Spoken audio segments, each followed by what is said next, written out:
antes de os navios chegarem às costas da América do Norte e da América do Sul, com escravos trazidos da África, os ciganos do grupo Rom já haviam sido escravizados na Romênia. Quer saber mais sobre esse assunto? Vem comigo! Olá pessoal, sejam bem-vindos ao canal Embaixada Cigana, local onde a cultura bate forte em nossos corações. Eu sou Nicolas Amanushi e hoje vamos falar sobre a escravidão de ciganos na Romênia. Os ciganos foram coagidos a esse sistema de escravidão a partir do ano de 1241, por três tipos de escravizadores: a coroa, a Igreja Ortodoxa e a nobreza. Por lei, os escravizadores possuíam os escravos como sua propriedade ou mesmo posse. Os principados romenos da Moldávia e da Valáquia foram durante muito tempo o único território da Europa Central e Oriental onde a escravatura dos ciganos foi legalizada. E, infelizmente, os locais onde essa prática desumana foi legalizada. E os locais onde essa prática foi mais generalizada. Os ciganos eram vistos como propriedade privada dos proprietários. E ele tinha o direito de estuprá-los, colocá-los no trabalho pesado, vendê-los ou trocá-los por diversos bens.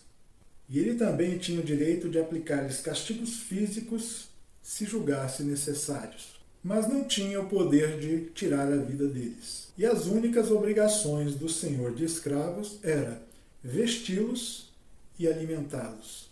E diga-se apropriadamente, vesti-los em trapos e alimentá-los de forma subnutrida, ou seja, com uma ração diária que mal dava para manter a saúde desses ciganos.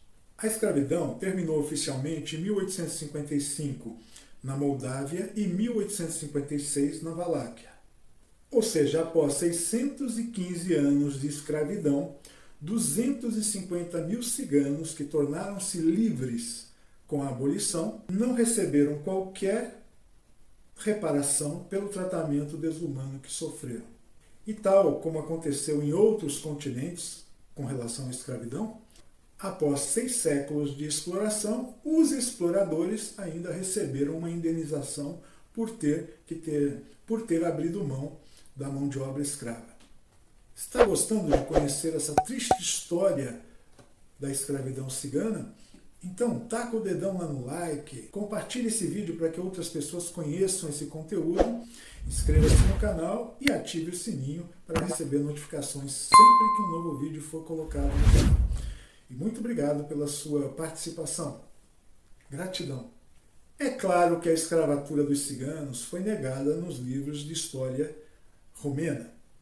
Da mesma forma que aqui no Brasil, os livros de história invisibilizam completamente a presença do cigano, que, como eu não canso de dizer, já estava no Brasil no período colonial desde 1549 e, no caso aqui do Brasil, ajudou a formar a cultura brasileira, a identidade brasileira.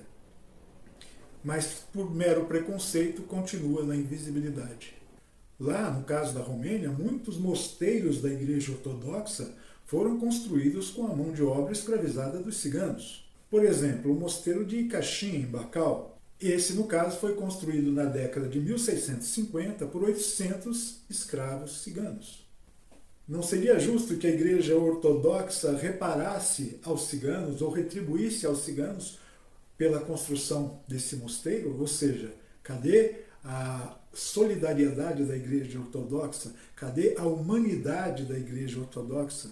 Nesse momento, mais uma vez, não existe. Esconder, negar, negligenciar a escravatura e seu legado não é, no entanto, apenas uma questão de compreender o passado.